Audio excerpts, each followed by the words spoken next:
Hello साथियों, एक बार फिर से आप सभी का हमारे ब्लॉकबस्टर चैनल देहाती आईएएस पर स्वागत है। कैसे हैं आप सभी? आशा करते हैं मस्त है, चुस्त है, दुरुस्त है, बिंदास है। लोगों की बातों को अवॉइड करते हुए तथा खुद की ज़िंदगी से फाइट करते हुए तथा अपने फ्यूचर को ब्राइट करते हुए संघर्षरत हैं। ऐसे ही आशा हम अपने प्यारे विद्यार्थियों से करते हैं। तो दोस्तों, अब तक हम लोगों ने बहुत सारे एक्ट्स को पढ़ लिया है। हम लोग संवैधानिक विकास असल में देख रहे थे। संविधान में सबसे पहले हम लोग संवैधानिक विकास ही देखते हैं, और ये संवैधानिक विकास आपका इतिहास में भी काम आएगा, मॉडर्न हिस्ट्री में, और आपका यहाँ पर पॉलिटी में तो काम आ ही रहा है।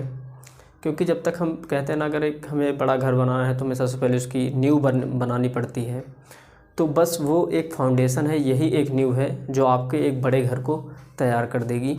तो इसे आप हल्के में ना लें, ठीक है। क्योंकि मंजिल कितनी भी बड़ी क्यों ना हो, या फिर बिल्डिंग सर कितनी भी बड़ी क्यों ना हो, जब तक उसका बेस मजबूत नहीं होगा वो टिक नहीं सकती।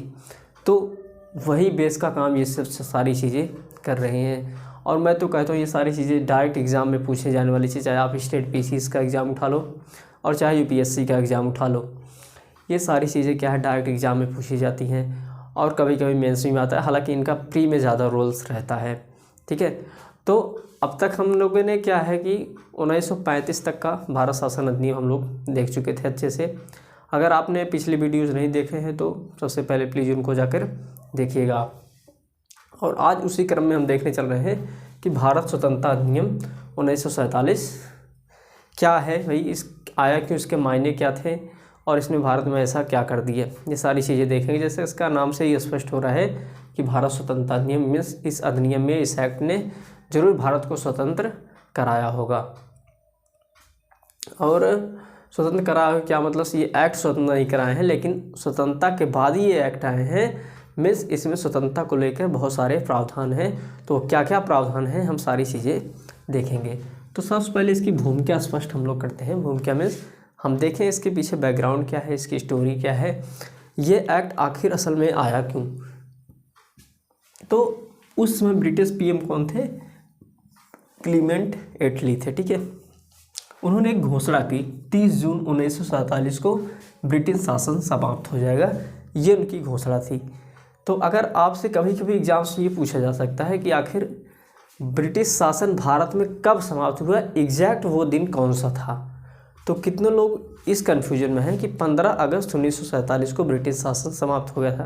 नहीं भैया, ब्रिटिश शासन आपका 30 जून 1947 को ही समाप्त हो गया था। 15 अगस्त को भारत स्वतंत्र हुआ। भारत स्वतंत्र होने और ब्रिटिश शासन समाप्त होने में ये दो अलग अलग बातें हैं। तो 30 जून 1947 को ब्रिटिश शासन समाप्त हो जाएगा, ऐसी इन्होंने क्या है, क्लीमेंट एटली ने घोषणा कर दी। तो इस घोषणा पे लीग ने क्या किया, लीग ने आंदोलन शुरू कर दिए और भारत के विभाजन की बात कही। भाई लीग का आंदोलन, उनका डिमांड यही था कि भारत के भाई दो टुकड़े किए जाएं। क्योंकि जो लीग थी, जो मुस्लिम लीग थी, जिसके प्रमुख नेता थे जिन्ना जी, तो उनका ये मानना था कि उस समय कांग्रेस क्योंकि बहुत ज़्यादा वर्चस्व देश में बना चुकी थी, और लीग ये भी मानती थी कि जो कांग्रेस है वो हिंदू का दल है, वो सिर्फ हिंदुओं का नेतृत्व करती है, कुछ लोगों का ही नेतृत्व करती है, इसलिए वो मुस्लिमों के हितों का ध्यान नहीं रखती है। तो इसीलिए तो लीग बनाई गई थी कि उन्होंने लीग पार्टी इसलिए बनाई क्योंकि कांग्रेस क्या है, सिर्फ हिंदुओं का प्रतिनिधित्व करती है। तो लीग इसलिए बनाई कि हम लोग क्या है, मुस्लिमों का प्रतिनिधित्व करेंगे। और ये लोग बोले अगर यार हम लोग सिर्फ भारत में ही रहेंगे, लीग का ये मानना था कि हम लोग अगर भारत में रहेंगे तो हमेशा क्या है, इसकी बहुमत ज़्यादा है, क्योंकि भाई हिंदू राष्ट्र है ये, तो हिंदू यहाँ पर ज़्यादा थे। तो बोले हमेशा क्या है, कांग्रेस की सरकार बनती रहेगी और हमारी कभी बात सुनी नहीं जाएगी इस आड़ में, और हमें क्या है, मुस्लिमों को बहुत ज़्यादा नुकसान हो जाएगा। तो लीग का ये तर्क रहता था। तभी लीग ने बोला कि क्या है, हम लोग एक अलग देश की मांग करेंगे, हम अपना एक अलग देश बनाएंगे, एक अलग संविधान रखेंगे जहाँ पर सिर्फ मुस्लिम राष्ट्र होगा वो। और जब भाई सिर्फ मुस्लिम राष्ट्र, जाहिर सी बात है सरकार तो फिर उन्हीं की बनेगी। तो लीग का यही कॉन्सेप्ट था कि हम लोग क्या है, एक अलग देश की मांग करेंगे। और उसी क्रम में लीग ने क्या किया कि आंदोलन भी शुरू कर दिया इस घोषणा के बाद। और उन्होंने ये मांग भी रखी कि भारत का विभाजन अनिवार्य है, अन्यथा भैया अनर्थ हो जाएगा। आप जैसे कि इतिहास में पढ़ते होंगे मॉडर्न हिस्ट्री में कि डायरेक्ट एक्शन डे बोला था जिन्ना ने। उस समय जो है बहुत मार काट हुई थी। आप वो पिक्चर देखे होंगे, गदर पिक्चर। तो गदर फिल्म क्या हो भैया, जो मार काट दिखाई उसी चीज़ की है कि डायरेक्ट एक्शन डे के समय की बात है, जब वहाँ पर जिन्ना ने बोल दी भैया प्रत्यक्ष कार्रवाई होगी, अगर आप लोग नहीं किए तो प्रत्यक्ष कार्रवाई हुई थी उसमें, और बहुत सारे दंगे भड़क गए, बहुत सारे लोग मारे गए थे। तो इस समय वो हुआ कि क्लीमेंट एटली ने घोषणा की, और घोषणा के बाद लीग ने आंदोलन शुरू कर दिए और भारत के विभाजन की बात कही।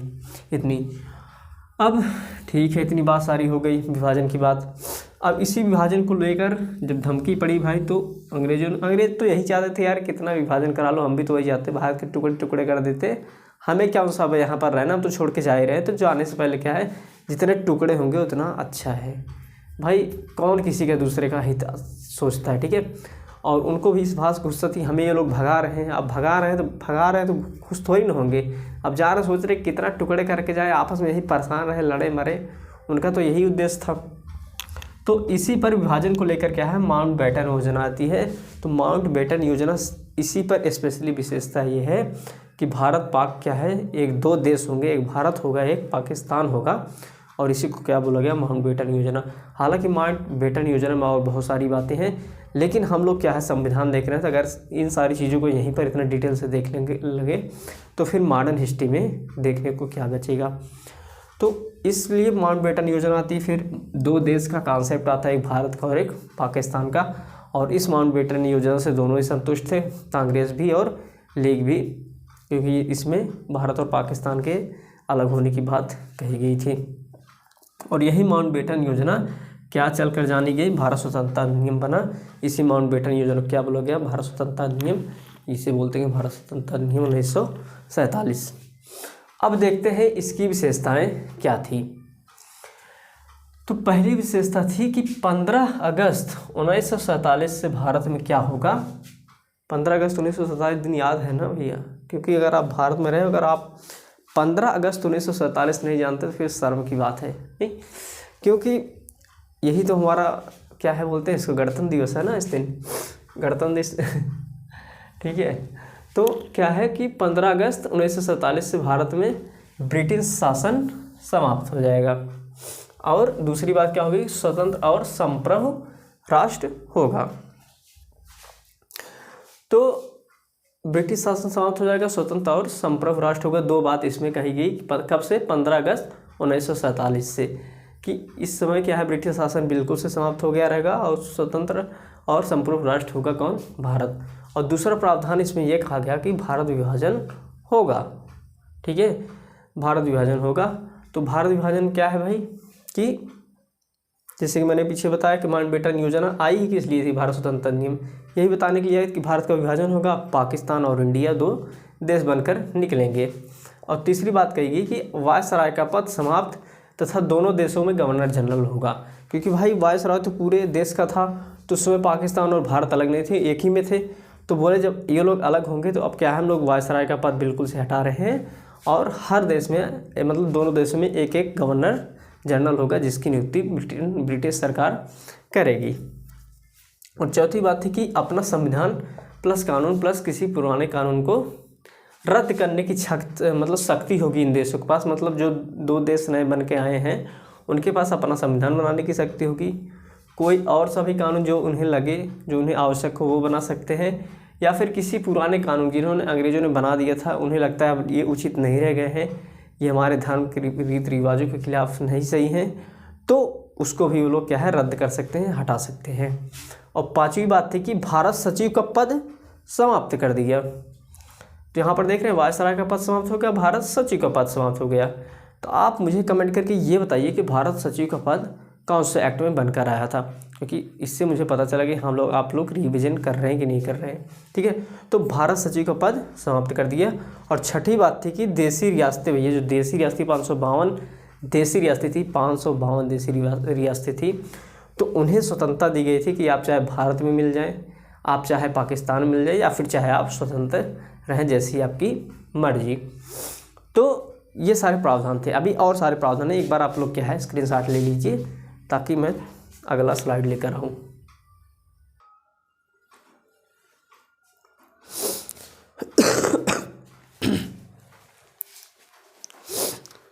चलिए साथियों, इसके बाद क्या है हम लोग 6 प्रावधान देख चुके थे, अब हम 7वां देखेंगे। इसमें थोड़ी जल्दी हो गई, एक आध बार खास दिए करते हो बुरा मत मानना, ठीक है।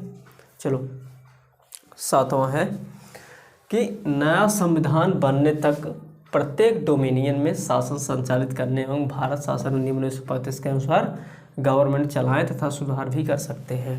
मीन्स कि भैया जब तक नया संविधान बनेगा, भाई क्या है 1946 में जब कैबिनेट मिशन आया तभी संविधान बनना शुरू हो गया, लेकिन संविधान बना कितना आप लोग को पता हो कैसे। अगर चलो कमेंट करो भाई कितने दिन में संविधान बना था, ठीक है, मैं नहीं बताने वाला, मैं थोड़ा मोटा मोटा बता देता हूँ कि लगभग 3 साल, ठीक है।